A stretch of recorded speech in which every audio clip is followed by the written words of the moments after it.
지난해 세종시 아파트 매매 건수가 7년 만에 최저치를 기록했습니다. 오늘은 한국공인중개사협회 세종시 지부 김동호 지부장과 전화 연결해 세종시 부동산 시장 동향에 대해 알아봅니다. 지부장님 나와 계시죠? 네, 안녕하세요. 김동호입니다. 네, 앞서 말씀드린 것처럼 세종시 아파트 거래가 크게 위축된 상황인데요.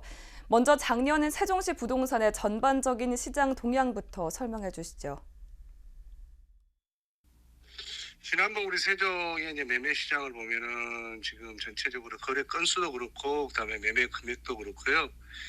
사실 작년에 전년도 시장 자체는 전반적으로 거의 뭐 패닉 상태다라고 이렇게 표현하는 것이 맞을 것 같습니다. 이제 전월세 같은 경우는 조금씩 거래는 되지만은 특히 매매 건수 같은 경우는 거의 지금 거래 절벽이다, 중단이 됐다 이렇게 표현해도 맞을 것 같고요.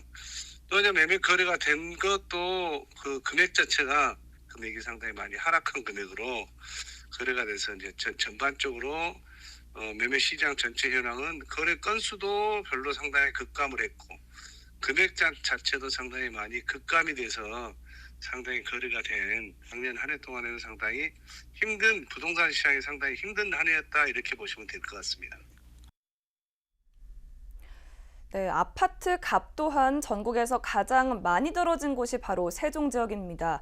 1년간 17.12% 하락했는데요. 이렇게 가격이 떨어진 원인은 어디에 있다고 보십니까? 세종시뿐만 아니라 전국적으로 전체적으로 매매 가격이 하락했다라는 전국적인 현상에 그 세종도 다를 바 아닌, 그래도 그 중에서도 세종시가 상당히 다른 지역에 비해서 더 하락폭이 더 컸다라고 이렇게 얘기를 하는데, 그 원인은 아마도 세종시가 과거에 또 상당히 2020년도에 우리 그 국회의사당 세종시 천도론 이 거론 때문에 상당히 또 급등했던 사례가 있습니다. 상당히 많이 한꺼번에 또 올랐기 때문에 또 그만큼 상당히 또 그 반대적으로 이런 하락기에는 좀 상대적으로 하락폭이 좀 컸지 않느냐, 전반적인 그런 원인이 주요했다 이렇게 볼 수 있을 것 같습니다.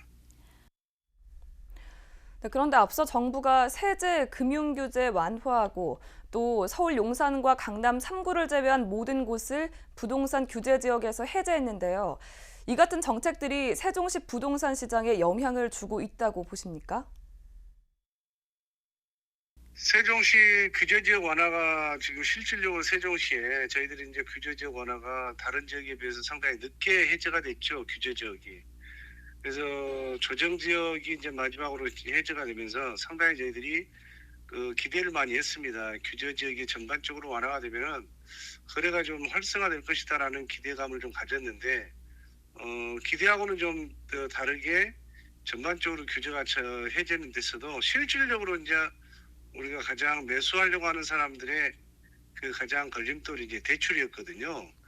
대출 같은 경우도 실거주자들 중심으로는 대출도 많이 완화됐다라고 하긴 하나, 아직까지도 전반적으로 총액 규제로 대출을 적용하다 보니까 대출 규제에 대한 부분이 이제 완전 해소가 되지 않았고, 또 하나는 규제 해제가 됐다 할지라도 전 세계적으로 이제 금리 인상에 대한 이슈가 워낙 지금 크기 때문에 규제적 해제가 됐음에도 불구하고 금리 인상의 어떤 이슈에 묻혀서 실질적으로 크게 효과를 발휘하지는 못하고 있다 이렇게 보시면 될 것 같습니다.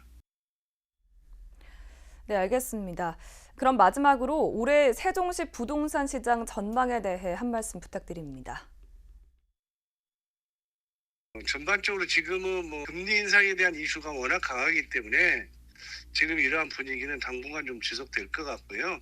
아마도 이제 금년 하반기 정도 되면은 금리 인상도 어느 정도 멈춘다 그러고, 아마도 시기적으로 금년 하반기 정도 되면은 여러 가지가 복합적으로 좀 시장이 좀 다시 좀 움직이고 살아나지 않을까. 당분간은 좀 기존 해왔던 방식대로 좀 유지될 가능성이 있고요. 금년 하반기 정도는 좀 거래가 좀 활성화되지 않을까 이렇게 조심스럽게 전망을 하고 있습니다. 네, 지부장님 오늘 말씀 감사합니다. 지금까지 한국공인중개사협회 세종시 지부 김동호 지부장과 함께 세종시 부동산 시장 동향에 대해 알아봤습니다.